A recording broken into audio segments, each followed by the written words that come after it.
everyone, and welcome. My name is Nicola Corzine, and we are so happy to have you with us, whether you're from Michigan or from Copenhagen. We're grateful for the fact that you're investing in yourselves today and joining us for our Women's Wellness event. We hope you had a wonderful Thanksgiving holiday, and we're excited to get started with an incredible program made just for you because of all that you do for us in the world as incredible entrepreneurs. Now, if you're joining us for the first time and you haven't been to the center before, we want to let you know that the center here is a nonprofit committed to helping entrepreneurs from all over the world realize their maximum potential and grow. Obviously, today's work is talking about wellness. Wellness for all founders matters, but especially for our women entrepreneurs now more than ever. And in that vein, it starts by making sure that you are surrounding yourself by champions and supporters who believe and support the work that you're doing. So you may have seen in the chat, but we want to call out for your recommendation today, a big mission and commitment that the center has around mentorship and really making sure that our entrepreneurs have access to incredible experts that can help you get unstuck from the challenges you may be facing and making sure that you have help when you need it the most. So on that note, if you haven't yet signed up or joined the Mentor Makers movement, we'd love to invite you to do so. And if you have capacity and can give back in that spirit and help mentor entrepreneurs who are doing so much for us, we'd love to have you join us too. It's a very fast process, and we promise that you will get so much out of giving, which of course on this Giving Tuesday matters more than ever as well. All of the work that the center does is free. It's provided completely thanks to the incredible generosity of our partners who believe in this work and believe in the importance of an equitable entrepreneurial ecosystem. So to them, we say thank you. To our incredible partners at Lehigh University, Bank of the West, Wilson Sonsini, KPMG, NASDAQ, BPM, and the countless others who give their time, talent, and treasure. We thank you so much for believing in this work and for supporting our entrepreneurs. Now, I've got just a couple of other quick housekeeping things, and then I promise we're going to get underway with prioritizing your wellness in this hour that you've given to us today to do just that. To start with, we want to take a real quick pulse to invite you to take a pause and reflect how you're doing in this moment right now. So I'm going to launch a quick poll. I want you to know that we have been tracking this since the very start of COVID, and there's no right or wrong answer. It just helps us get a temperature check for how our entrepreneurs are faring. There's always great days and there's always challenging ones as entrepreneurs. And we just would love you to take a moment to share how you're actually doing in this moment right now. Understandably, we always see a healthy dose of optimism, and I'm grateful to share that. But we also have an understandable number of people who are working on surviving, hanging in there, and more than a little anxious with all the unknowns that you're navigating too. So I'm going to end this poll and share the results so that you know that you're not alone in this journey. And then I've got just one other poll, and then I promise we're going to get started right away. The programs that the center has built are based on what our entrepreneurs need. So the next question that I am going to ask you to respond to is, what's your biggest challenge that you're working through right now as entrepreneurs?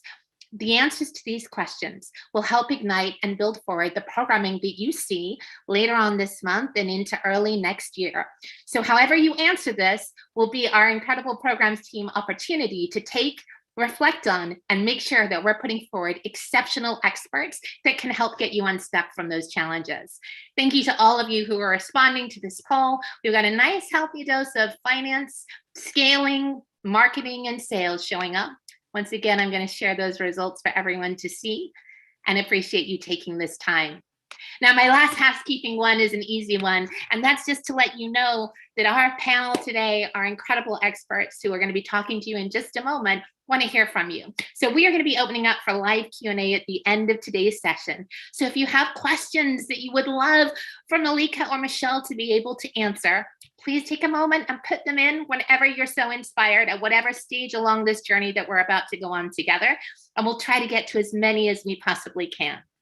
And on that note, it is my absolute pleasure and honor to be able to invite to our journey today two experts who believe more than ever in the importance of our women entrepreneurs. Please join me in giving an incredibly warm welcome to Michelle de Gangi, Group Head of Small and Medium Enterprise Banking at Bank of the West, and joining her in conversation, Mallika Chopra, Chief Executive Officer at Chopra Global. Team, over to you. Thank you so much today. Thank you, Nicola. It's a pleasure to be here. I'm super excited to be able to moderate this conversation with Mallika Chopra. Just a little bit about my background. My name is Michelle de Gangi, as Nicola told you all, and I run a business at Bank of the West called Small and Medium Enterprise Banking, and it is supporting exactly what it sounds like. Small and mid-sized businesses, really from businesses that are in very early stages to mid-sized businesses. And personally, I come from a family of entrepreneurs, so I have a lot of passion around supporting entrepreneurship. I'm in fact the only person in my family that works in a large company. Everyone else is an entrepreneur. My husband, my father, my sister, my brother. So have a lot of passion around this space, and also a lot of passion around supporting women, both women entrepreneurs, which I get to leverage my job and my role to do, but also just generally women in business and professional settings. I run something called the Women's Initiative at Bank of the West, supporting women internally, women entrepreneurs, women in underserved communities. So a lot of passion around both these things that come together to support women entrepreneurs. And so now I'd like to turn it to Mallika to introduce herself, and then we'll roll into the moderated conversation that we have planned for today. Thank you, Michelle. And I'm so honored to be here. And it's a privilege, honestly, to talk to fellow entrepreneurs. I would say when I think of who am I, and that's a question I'm going to ask you in this session, I think of myself, I identify myself as a mom first, a daughter, sister, all of those relationships, but very much as an entrepreneur. And I am also an author and a speaker, both of which actually involve a lot of entrepreneurship and creative thinking every time you launch a product. I've also had several companies where I've raised money, both from venture capital to angels, and just recently took on the CEO role of Chopra Global, which is my father's company. My father is Deepak Chopra. And it took me a long time to finally take on that role. And it's a different type of role than being in the startup mode. But I feel I have experience across the board in terms of evolving in your own role and needs. So I'm really excited about this conversation. But before we begin, Michelle, please indulge me. I think we've all come from a weekend of maybe family and friends and busyness, or maybe just relaxation and reflection. So to just kind of honor this space, to thank all of you for being here, I really just want to take a moment to take a deep breath and be present. So this is very simple, just wherever you are. Often when we're on Zoom, we're multitasking. So I ask you for the next 30 seconds, put your phones away, get off the email, just sit wherever you may be. If you're sitting in a seat, put your feet on the ground, feel grounded to the floor and earth beneath you. And I'd like you to just take a deep breath in and out.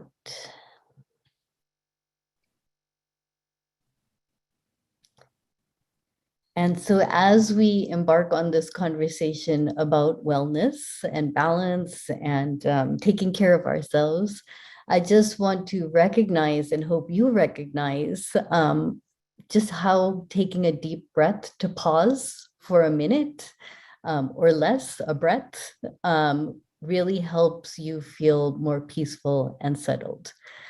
So with that, let's continue our conversation.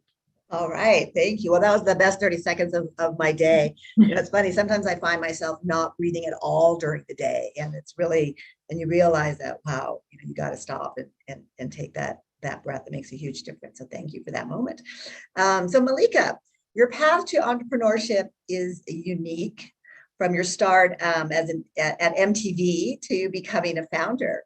Would you speak a little about what drew you to entrepreneurship in the first place? And what do you now know that you wish you knew back when you were getting started?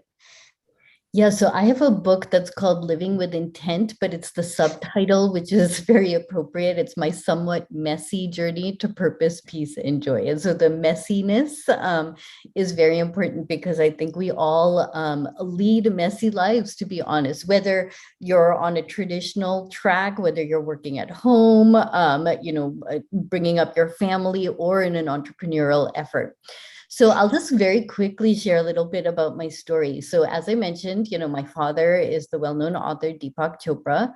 Growing up, he was not well-known at all. He was a stressed out, miserable doctor who smoked and drank and just tried to get through his days. And at a certain point, probably in his mid-30s, discovered meditation. And in his first meditation, felt a sense of peace and quiet and calm and connection that kind of transformed his entire life. And so my father was an entrepreneur. He has now, I think, 92 books. His first book, when he wrote it, actually he wrote it and my brother and I would type it on a typewriter. He took out to, I think, 30 publishers and they all rejected them. His first manuscript. And then he self-published it. And really in those early days when we were young, it would be him going to bookstores, begging people to buy a book. So it really started as, an entrepreneur. So I grew up seeing that. Also, what I grew up with was the practice of meditation and self-reflection. So he would guide my brother and I, who were the guinea pigs to all of his experiments, with questions like, who am I? What do I want? How can I serve? What am I grateful for? So we were very lucky. We grew up with this sense of intention and purpose. Of course, when I had the opportunity to get my first job, I wanted the coolest job I could get. And that was with, at that time, MTV International, which was launching globally. And it was the dream job. I got to travel around the world. I actually launched MTV in India. I had my business card could get me into any party. I met my husband at the first rave in New Delhi. In my young 20s, I was living like this really amazing, exciting life. But the way MTV, like many corporate setups, it was one of those companies where you put in your time. Like, in 2 years, you were pretty much guaranteed to go to the next level and the next level and the next level. And I realized soon enough that that wasn't my nature. Also, what happened is one day we had just sold a very successful partnership for MTV, and we were driving through the streets of Bombay in the slums and found ourselves stuck in traffic, approaching a roadside stall where we saw these kids like mesmerized by something in this kind of shack. And as we approached, it was kids, the poorest of the poor kids, and they were mesmerized by images on a television flashing in and out of kids grinding to hip hop music on the beaches of Santa Monica. And while everyone in my car cheered about the success, the business success that we had just achieved, my heart stopped. And I asked myself, what am I doing? What am I doing? And so, it was a time in my life, I was very young. I had this incredible opportunity and I saw the impact that, media had. But I realized for me, it wasn't the right path. And so that actually began this messy journey, which I feel like for entrepreneurs is quite a messy journey. I left not knowing what I'm going to do. I ended up doing consulting. I went back to business school. I dropped out of business school to launch a company. That company failed. I was pregnant. I went back and finished my MBA. I've had 1 or 2 other companies since. I've written 7 books. And so it really has been this messy journey, but it's I have an entrepreneurial spirit. And so I'm at this stage, I'm 50. I know what I'm good at and what I'm not good at, I feel. And one of the things I am good at is vision and big ideas and then building teams. And I've learned through the process as an entrepreneur what helps make a company, as successful as it can be. So that's just a quick intro. Wow, quite the journey, and being a little bit older than you are, I will say that the journey continues for a long time, and it goes through can keep going through those messy pieces. Similar to you, I grew up, as I said, in an entrepreneurial family, and my father actually was in the mental health business. He just passed away a few weeks ago, at 91, long life. But I think that he had a sense of purpose and intent in how he built his business. But I remember those very up and down moments, those moments of bordering on bankruptcy and coming back from that. And it really is a messy and emotional. It can be a very emotional journey as well. And I think, reading your book, which I very much enjoyed and have been sharing it. I just actually shared it with a young female entrepreneur trying to raise children and just dealing with everything going on now. So I think it's really incredibly helpful to see and think about things through a different lens. I think also, getting back to you, many people, I think, assume that because you work in wellness, like these practices are just ingrained in your everyday life. So how did writing the book reset your thinking on intent, and how has that body of work help you through the trials and tribulations of being an entrepreneur? Yes, well, first, and I think others are also sending their condolences. I know when we spoke last week, the passing of your father, it's really important to take the time and honor, that loss and grief. So really sending you love. I think a few years ago, so my kids were about 10 and 8. I had a startup company at the time. I was trying to balance launching this company with 2 kids who had 2 different schedules, a busy home life as well with my husband, who, by the way, is at his core, and his family is a generations of entrepreneurs and now is a venture capitalist. So he also has a very busy life. And I remember I was starting my public speaking career, and I was speaking in front of a group of women, probably 50 women, teaching them about meditation and balance and all of the tools that we have at our disposal for living a well life. And as I was speaking to this group of women, I was having a parallel conversation in my head. So I had just had a chocolate chip cookie and a double macchiato to get the sugar high to be on stage. And so then I was feeling kind of sick and nauseous, obviously, from hyping myself up. And while I was telling them about the benefits of meditation, I was thinking, oh my God, I have to go pick up the dry cleaning, send that permission slip for my daughter's field trip. Oh my God, I forgot to send the note to my investor. And I was having my mind was just racing so much. And I actually had this moment where I was like, oh my God, here I am talking about something and I am not living it. And so what I did is I actually asked the audience to close their eyes and take a deep breath and, do some meditation as I was dealing with a crisis of self-identity crisis, saying I am exhausted, I'm overstretched, I'm not healthy, I'm not taking care of myself. And here I am telling all these people. So that really began this journey of going back to many of the lessons that I learned as a child from my father and all of these great teachers. And, what I realized, and that's why that messy journey I keep bringing up, is I've learned in my own life, we can have many tools, but we all get distracted. We all get off the path. And so my life has kind of been this process of reinventing myself, but going back to practice, going back to asking, who am I and what do I want? And when I say, what do I want? When we were kids, my dad used to ask us, what do you want? And we'd say, well, a trip to Hawaii, new clothes, Atari games, all kinds of things. And he'd listen and be like, okay, but let's think about intention. what are the qualities you want in your life? How do you want to feel? And so, I spend a lot of time talking about intention and the difference between intentions and goals. So like as an entrepreneur, you're very goal oriented. That just is the way that we function.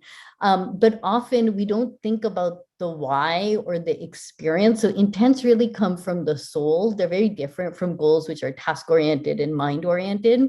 And so for me, part of the process of writing Living with Intent, but also the process that I just go through in my life, is practice, is self-care, and is self-reflection. And, kind of re-anchoring myself at different times in my life and stages of my life, one of which is, this year turning 50, one daughter in college, another off. It's a new phase of life. And, I really am starting to kind of think about what are the intentions. And for me, what came up was it's time to really think about my dad's legacy. My dad is 75 and his company, and what can we offer through that? And even in the company, asking these questions. Very, very interesting. And you talk about, all these things you're talking about, all these things going on in your life. And I think many of us are still finding that, and particularly now with what's going on with the pandemic. And it can be distracting. Right before we got on this call, I had my husband come in and he needed to find a piece of paper that he thought I would know where it was. And I'm thinking, oh my God, I've got this call and I can't help you now. But then you have to be present, right? And that's very important. I remember at one point in my career, I was being asked to go all these different meetings.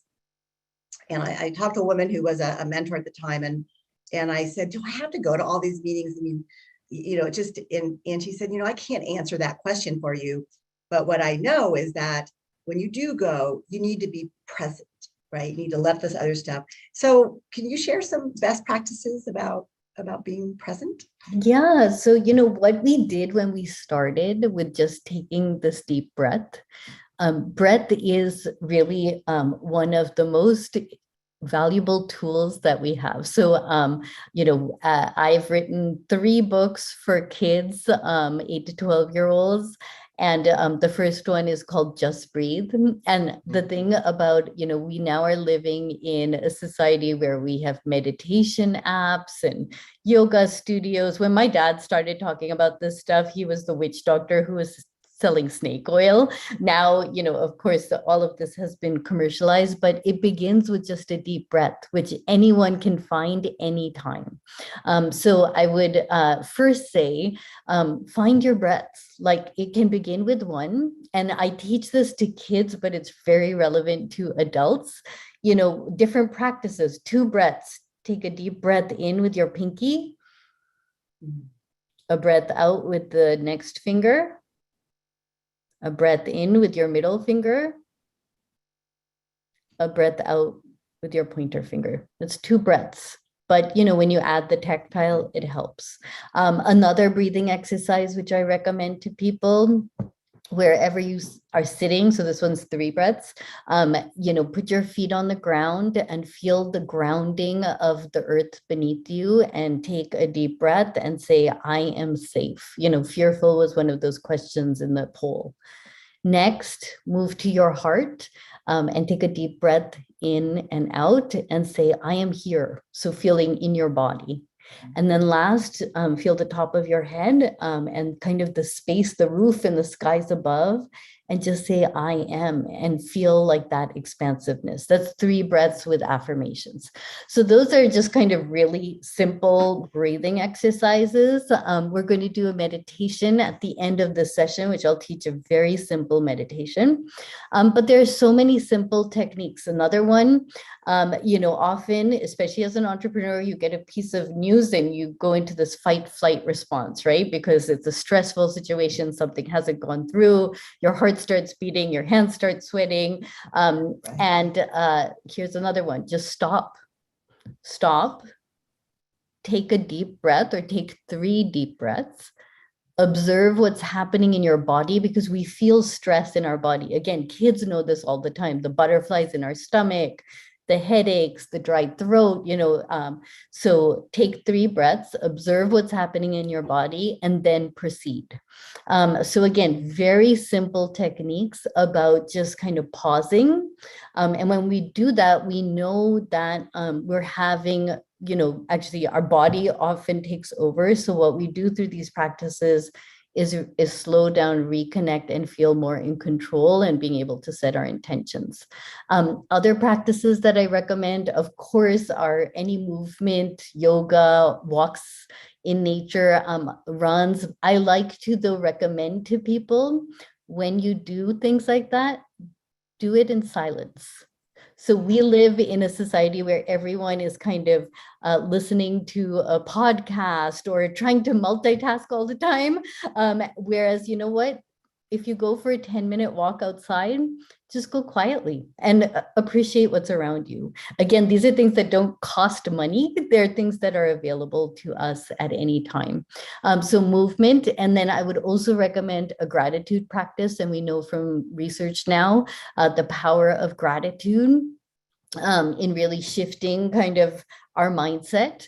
So a gratitude practice, just think of 1 to 3 things you're grateful for every evening, maybe at dinner, maybe share that with your children or your family or your partner, or just write it for yourself.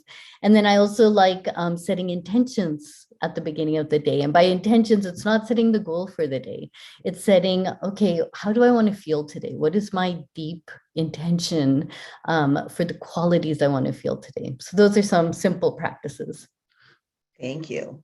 I actually do one of those regularly, which is the walking. And I totally agree with you. No earphones, nothing, just sort of joy being outside, the air, whatever the weather is, really, really makes a huge, huge difference in a day. And you're talking about intent, and you talked earlier about, purpose, and when you left MTV, really that purpose piece sort of driving you. Can you talk a bit about building and creating and nourishing company culture, and how you go about that? Yeah, and it's interesting because I have been in a in the experience where I'm the first person and I'm building a team, and now I'm in a situation where I actually, as CEO of Chopra Global, I have a team of 65 people, and so I think it begins again with questions. So I come back to, who am I? What do I want? How can I serve? And gratitude. And so you can use that for your company. So who are we as a company? And what I'm doing with Chopra Global now is very much about service. It's very much about education and about sharing, wisdom, traditions with the rest of the world. And the more that we're clear about who we are, I think can help with the culture, because then that attracts the kind of people that are attuned to that. And what do we want? What, really as a company, what are the goals that we also need? So, it's about impact, but then also getting into what is our impact? How can we measure it? Things like that. How can we serve? I always believe in any company, there's a sense of service. And, we can find that, if not even in our company's mission statement, we can find it through the culture and the people within our company, and how we can serve each other.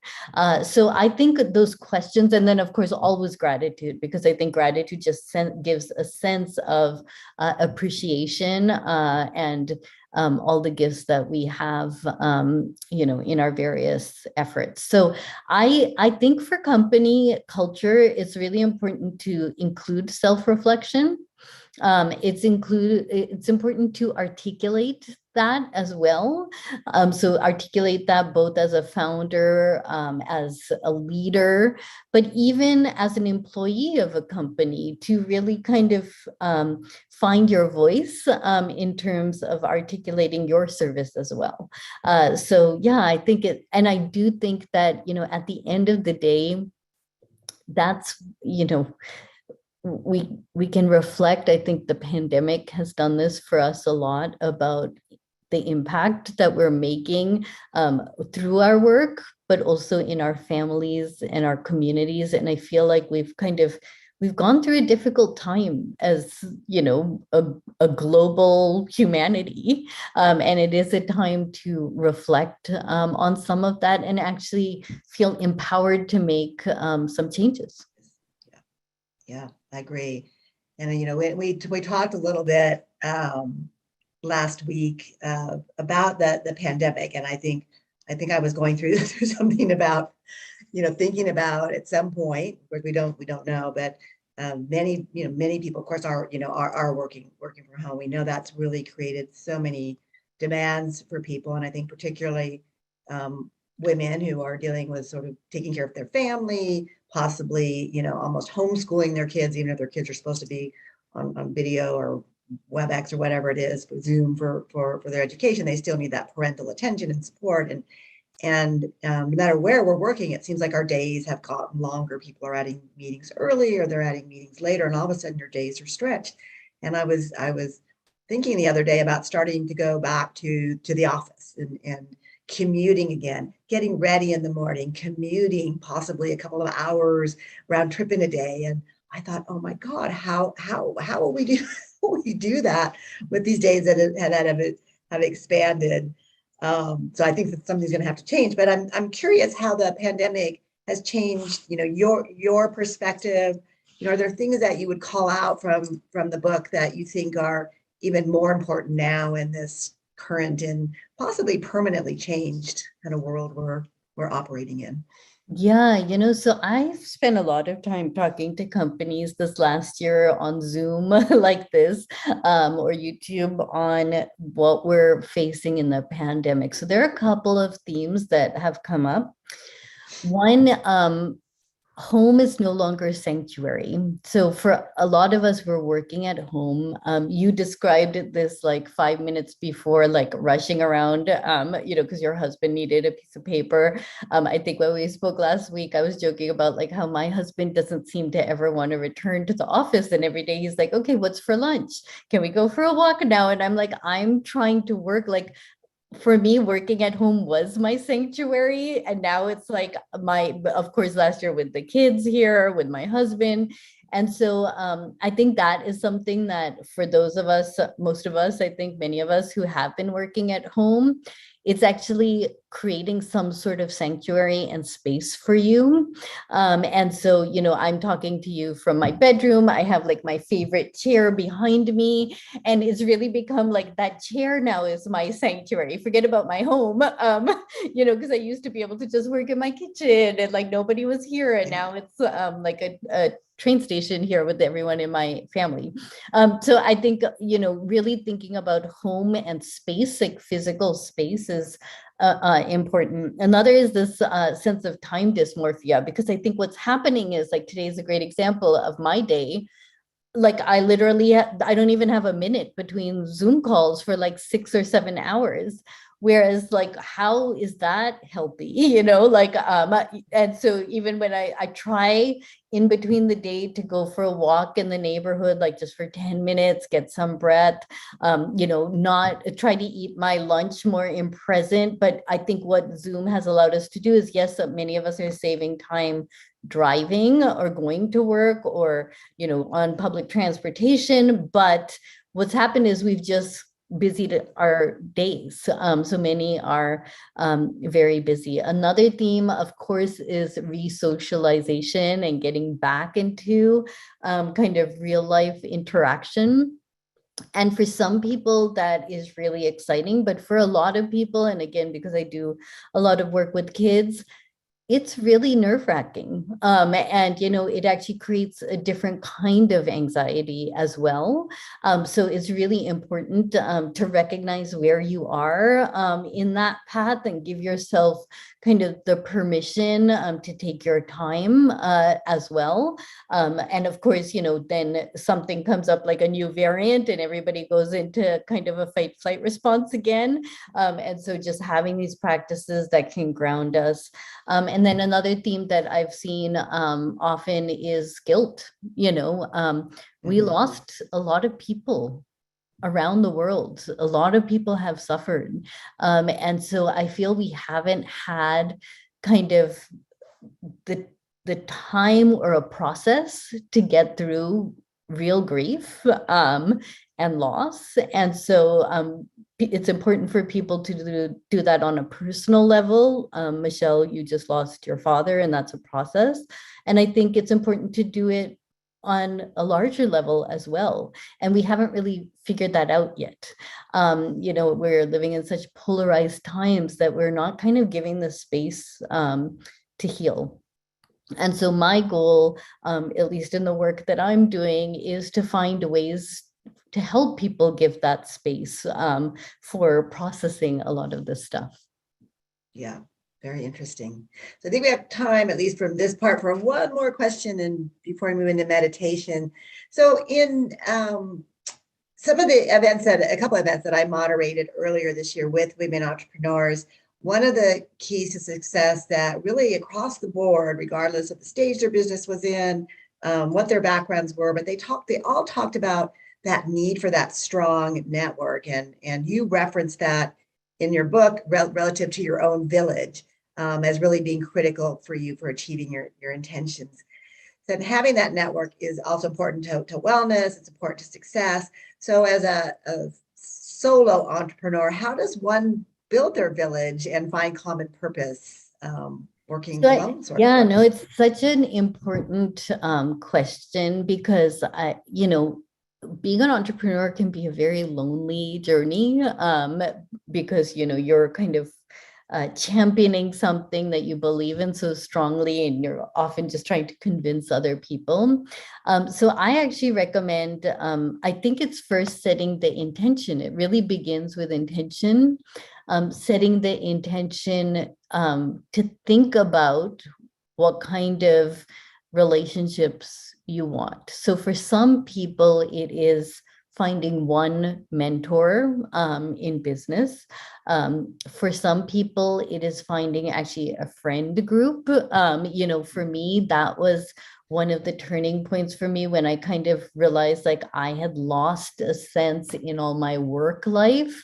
I'd lost the sense of joy in literature and film and poetry. And so, I started a reading club with my friends, and that nurtured me in such a way to help me with what I was lacking in kind of my business world.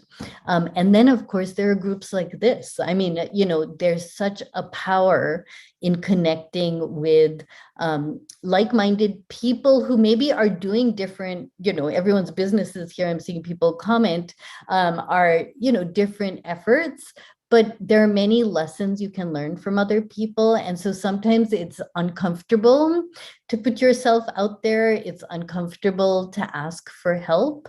I think the biggest takeaway I got when I was writing my book, Living with Intent, was two things: learning how to say no, because by nature I'm a busy person and I always want to kind of be involved in things.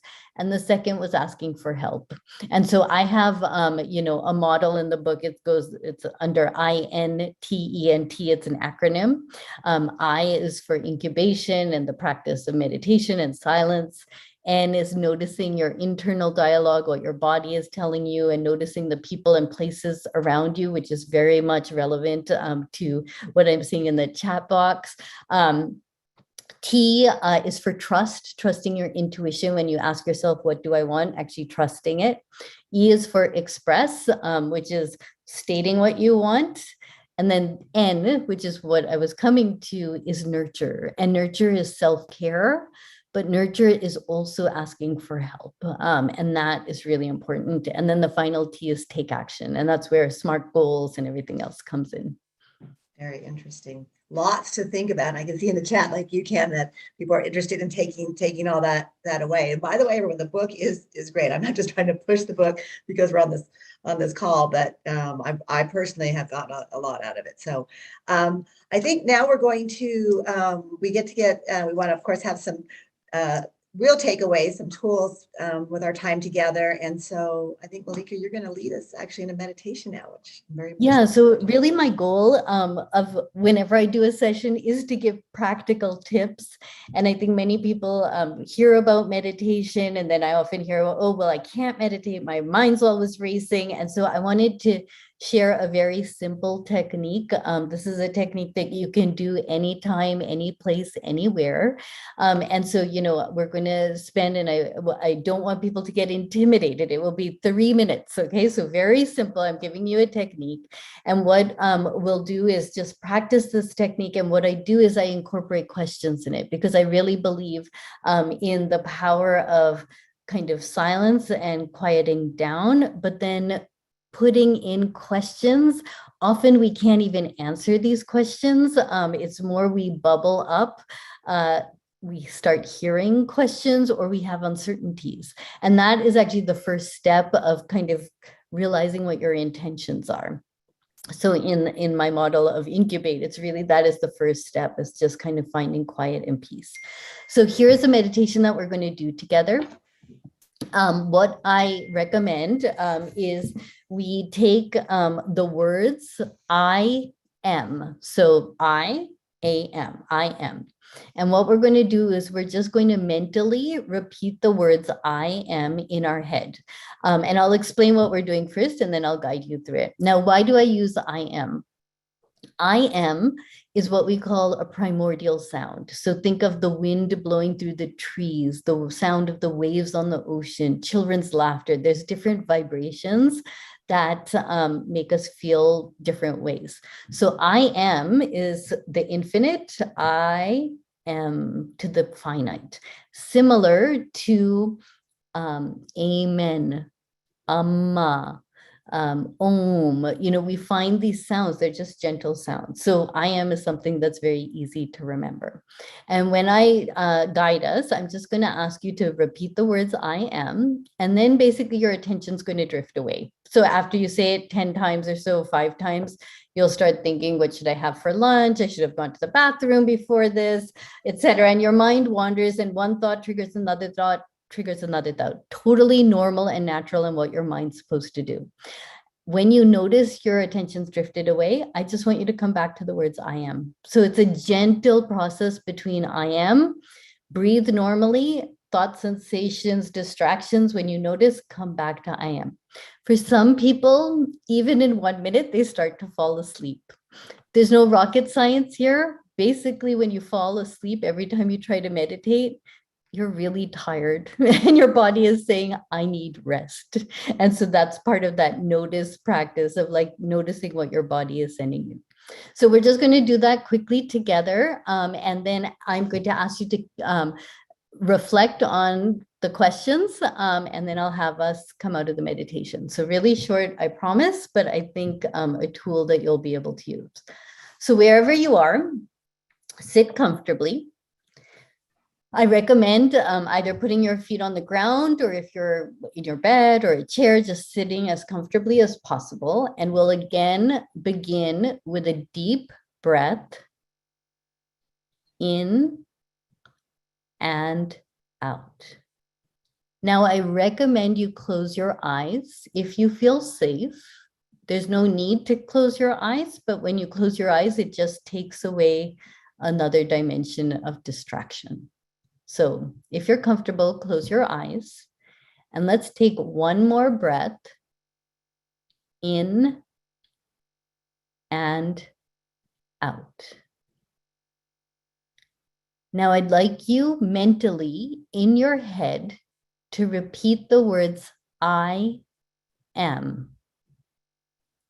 I am. Breathe normally. Whatever pace or rhythm the words come is fine. I am. I am. And when your attention drifts away from the words I am, which is totally normal and natural, when you notice, just come back to the words I am. So I'm going to sit silently for less than a minute, and let us just sit silently. I am.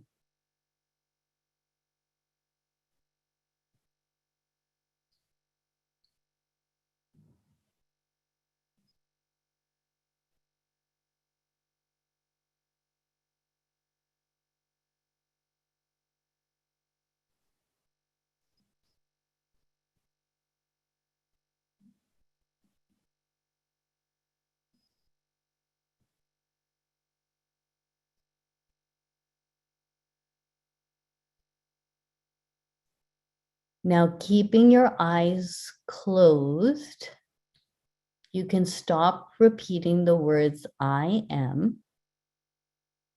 And I'd like you to just take a deep breath in and out. Now continue breathing normally, eyes closed, and I'm going to ask 4 questions. Don't feel the need to immediately answer or intellectualize the questions, just experience the answers. First question, who am I?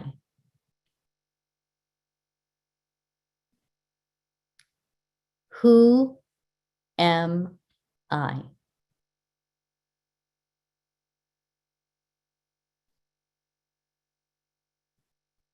What do I want? What do I want?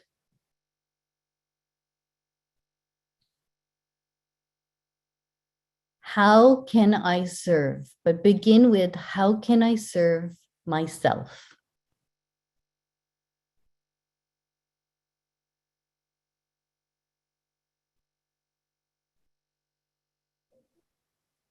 And now, how can I serve?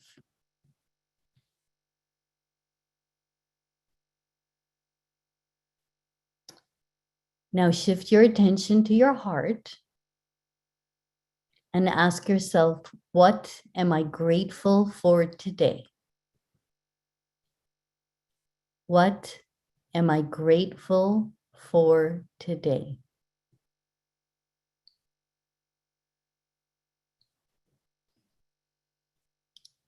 And you can take another breath in and out, letting go of any sensations, images, feelings, thoughts, emotions, questions that came up. And one last breath in and out. And whenever you're ready, you can gently open your eyes.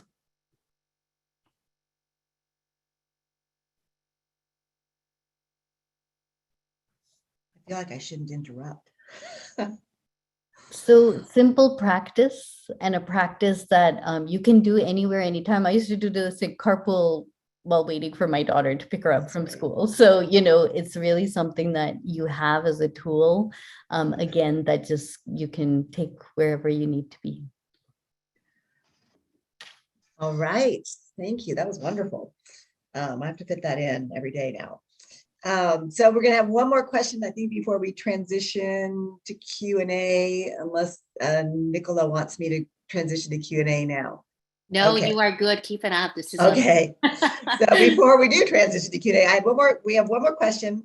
With Thanksgiving last week, and of course, December, there are many, many different holidays. In fact, I think we're in Hanukkah now, and there's more and many to come. So it is can be a very busy and stressful time for people. We know that. How would you suggest entrepreneurs balance maintaining their business, supporting their team members, and then prioritizing their own personal demands during this time of the year? So it's a busy time of the year. It's also a time of the year that for many, it brings up a lot of emotions, because, dealing with family relationships and, just kind of other things come up. So I think the first piece of advice is self-care. Like, we all cannot just keep going. I think it's really important to set some boundaries, to prioritize self-care, and that may be just prioritizing the 2-minute meditation we did. It may be prioritizing going for a walk. It may be scheduling time with friends or just alone time. So I think it's really important to be proactive about it, not just assume it will happen. And then I think it's also when it comes to your team, I think it's being empathetic, and really understanding that people are going through a lot. Like these are times that actually bring up a lot of issues for people. And so as a leader, the more empathetic you can be with people, I actually think will serve your business better as well. So I think carrying that spirit of the holiday spirit of gratitude and empathy and celebration is something that is an intention we all can carry with us. And I actually think it helps us both personally, but also, more socially and globally. Thank you, Mallika, for everything that you shared. So I think now we will dive into the Q&A with Nicola. Oh, thank you both so much. As I hope you've been seeing, just the comments of appreciation and gratitude are immense, and certainly speaking for myself, so grateful for that. I want to start by reflecting and appreciating you both are amazing women who are also amazing moms. And I think we've seen a couple of questions that came up early on, even from pre-reg environments to conversations in chat. People are struggling with how to balance being a good mom and the pressure of even what that means. And I've got 2 little boys under 4, so I can completely appreciate on that. Each day is a journey for sure, just like entrepreneurship. But how do you do it? How do you balance being a mom and being present in the ways that you want to for your family and being present for your company? So I'll go first. So my kids now are 17 and 19. So I'm in a different stage of life. But when I wrote Living with Intent, they were, 10 and 8. And that was the height of soccer games and, dance classes and play dates and all of that. So I am one of those believers, this is my personal approach, that you can't do everything like you just can't do everything. So when I ask myself, and that's that trust in my INT, trust is trusting that when I ask myself, what do I want? I'm really honest about it and I listen. And so for me at that stage in my life, it was really clear. Like for me, I would find my fulfillment, my joy, my happiness from my children. And that's why as an entrepreneur, I could in some ways control it a bit more. What I realized, one of the conversations I had when I wrote the book was with Marianne Williamson. Marianne told me at that time, she said, listen, when we started out, your dad was traveling all over the world and he was out all the time because your mom was at home taking care of you and your brother. She said, I was a single mom with 1 kid. Like I couldn't leave for more than a day or 2. Like I just couldn't do it. Like that just wasn't in my what my heart told me to do. And so she told me at that age, when my kids were young, like really honor what you can do and what you can do honestly and authentically. And so for me, it's coming back to that question and re-navigating it. I'm at a very different stage now when my one is gone and one's theoretically driving, but she actually has been going through some health issues. So I'm driving her to school again at 17. It's the biggest gift I've got in my life is spending this time with her. So I also think it means sometimes you slow down your business. That was my choice, but I think it's a very personal choice for people. And what I would say is, thank God for me, it wasn't during the pandemic. I don't know how parents have managed homeschooling their kids, especially young kids during this time. And so I really, that's where I think it's important to ask for help because you can't do it alone. So beautiful. So beautiful. Michelle, anything you'd add? I know you not only have had that experience, but you surround yourself and support other women who are going through those experiences. And I think there's a little bit of this expectation that you have to be in balance, but it feels like this ethereal thing that like you can never be in balance with everything. Well, and I think that's a really important point. I don't think, people ask that, how do you have balance in your life? I don't know that you do, but I think if you do it, you define it in your way and what works for you. And one of the things that resonated in the book for me was in the early part of the book, the Living with Intent, was Mallika talked about you can't say yes to everything and you have to start saying no, and you have to set those those boundaries and decide what are the priorities for you. And my daughter's 24 now. Believe it is a lot, and a lot easier. And I agree with Mallika. I don't know how. I think it's crazy what people are having to go through now, but it's amazing how resilient we all are, right? And we find those ways to cope. For me, early, my daughter was like 6 or 7. I didn't make it to an event, and she wanted my boss's phone number to call my boss up and explain to my boss how family sometimes took priority, and that sort of blew me out of my socks. And so I started setting those limits. I worked long days, but I made sure that I got to those events. And the other thing is I really focused on sort of work during the week and weekends. So I really tried to devote to my family wholly. And that whole thing about being present, I tried to be present with them. And that was for me, but it's different for everybody, right? People, I think, have to find what is right for them. I think the only other thing I'd add there, which is what you said, is be present. I realized often I was with my kids, but not with my kids. I was on my phone. And it was my kids who pointed that out to me. And so I made a very conscious decision that if I was with my kids, I was with my kids, and really present and listening to them and appreciating them. Yeah. I love that. Okay, time is flying by from us, and I want to get to a couple more if I can.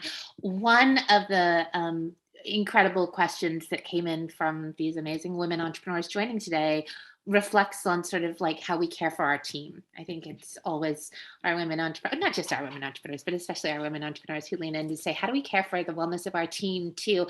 Mallika, obviously, this is a world that you've long experienced living and now are leading. What are some of the strategies that you can share for our women entrepreneurs on how to balance it, both from like, how much do I push versus like nurture versus make available? It's a delicate balance. So any thoughts on that? Yeah, I'm so when I joined Chopra Global, I actually realized like the team was totally burnt out. Like here was this wellness company and everyone was exhausted and overstretched. And so the first thing I did was like, how can we teach something if we're not living it? And so for me, that really has been the priority, which is giving people space, kind of mandating. So, and what I realized as a leader, so for example, my COO, he works 24/7. He's never with his kids. I said, I'm not emailing you anymore after 5 p.m. Like I'm taking the responsibility to not do that. So I actually discipline myself not to overwork people on the team. And I think because I know that he's always going to respond, right? Like, so my thing is like, well, then I'm just not going to reach out to you at that time. So I think as a leader, you also need to understand, like when we have these wonderful teams, how to support them. Yeah. Love that. Love that. Well, and I guess on the other side, I think, people are curious around prioritizing values as a team. I'm just kind of curious to get your thoughts on how do we build that? Is it something that is kind of top down, or do you open it up to really let each team member contribute to the development of the values and beliefs that sort of set the tone of wellness from the start? I think it's a combination. So I think as a leader, you bring it, you share, but you engage in a dialogue. And I think because you want everyone to be aligned and take ownership as well. So we are going through a process. I actually have a call tomorrow morning we just really brought one of kind of the heart soul people in our company to really hold the values for the company. And so she's starting this process to really engage in dialogue with everyone. Engaging in dialogue with everyone and being fully present. Ladies, this has just been an incredible gift. And again, our great thanks and appreciation for your time and support for all of these women today. To those of you joining us, thank you. It is just exceptional to have your time as well today. And we do have one last ask of you. If you would take a moment and share your feedback, your thoughts, and let us know how else we can be supporting you as we close out today's session. We deeply appreciate it. And again, to Mallika and to Michelle and to all of our sponsors and partners, thank you for allowing us to do this work and for the incredible session today. Much love. Thank you so much. Thank you so much. Bye-bye.